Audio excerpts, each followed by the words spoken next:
上回说到，大人组的比赛终于要开始了。然而，比赛并没有悟空他们所想的那样顺利。除了他们这一伙人之外，还有2个行为举止古怪的神秘高手，以及2个面目狰狞的壮汉。比赛开始前，撒旦接受众多记者采访，吹了一通牛逼。后台，短笛闭着双眼，脸色很不自然。悟饭从来没见过短笛这样紧张过。短笛从摇滚头少年身上感知到了不一样的东西。虽然这小子并没有强大的让人恐惧，不过他的身份可不一般。短笛不敢轻举妄动。很快，第一场比赛开始了。克林在上场之前被对手大块头百般针对，看着个子还不及自己腰高的克林，大块头以为自己稳赢了，对克林不断嘲讽和攻击，声称如果克林运气够好，也许能被及时送到医院。克林表示，等下就让你见识下最强地球人的实力。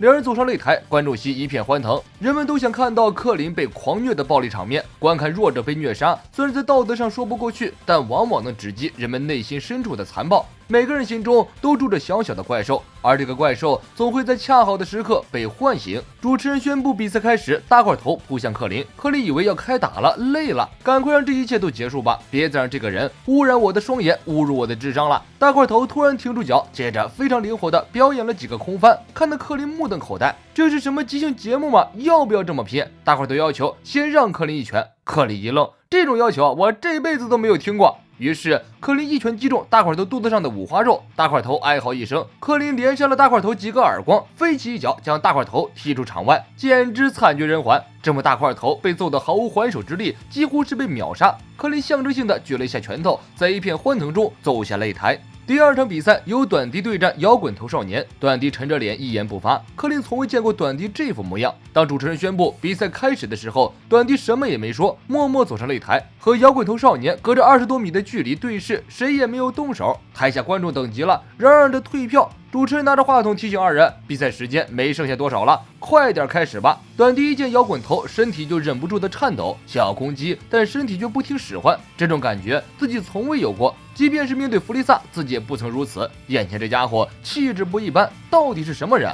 你很快就会知道了。摇滚头就好像会读心术一样，一下子看穿了短笛内心的想法。短笛全身像触电了一样，2人对视良久后，短笛突然宣布投降，放弃了比赛。摇滚头不战而胜。短笛回到后台，小伙伴们问短笛为何突然弃权比赛，他有那么厉害吗？我们的次元差太多了。短笛说这话的时候，身上止不住的颤抖。摇滚头少年走到后台，短笛小心翼翼地问道：难道你是大界王大人吗？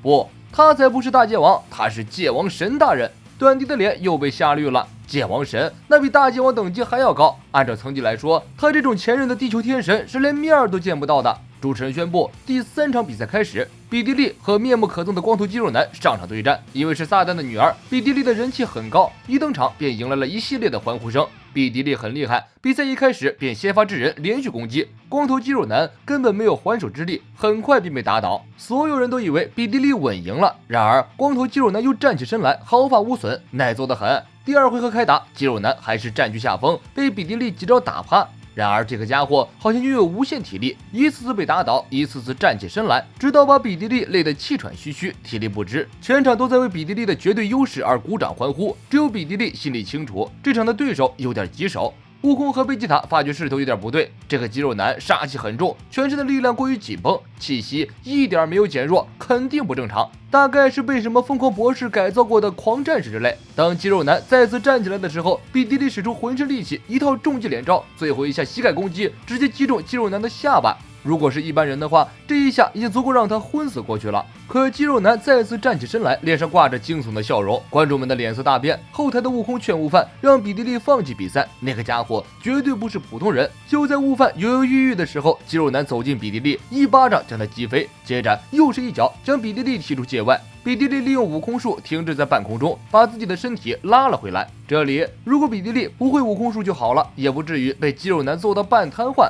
悟饭夸赞比迪利活学活用，进步很快。悟空却严肃地对悟饭说，如果刚刚他掉出场外，或许是件好事。肌肉男发动攻击，比迪利跳跃躲开，看准机会冲上前，一脚踢中肌肉男的脑袋。肌肉男的脖子来了个360度扭曲，看样子骸骨应该是折了，不死也要落个瘫痪。然而肌肉男还是站了起来，并且突然将脑袋恢复原状，气氛惊悚又诡异，观众席中发出一连串的尖叫声。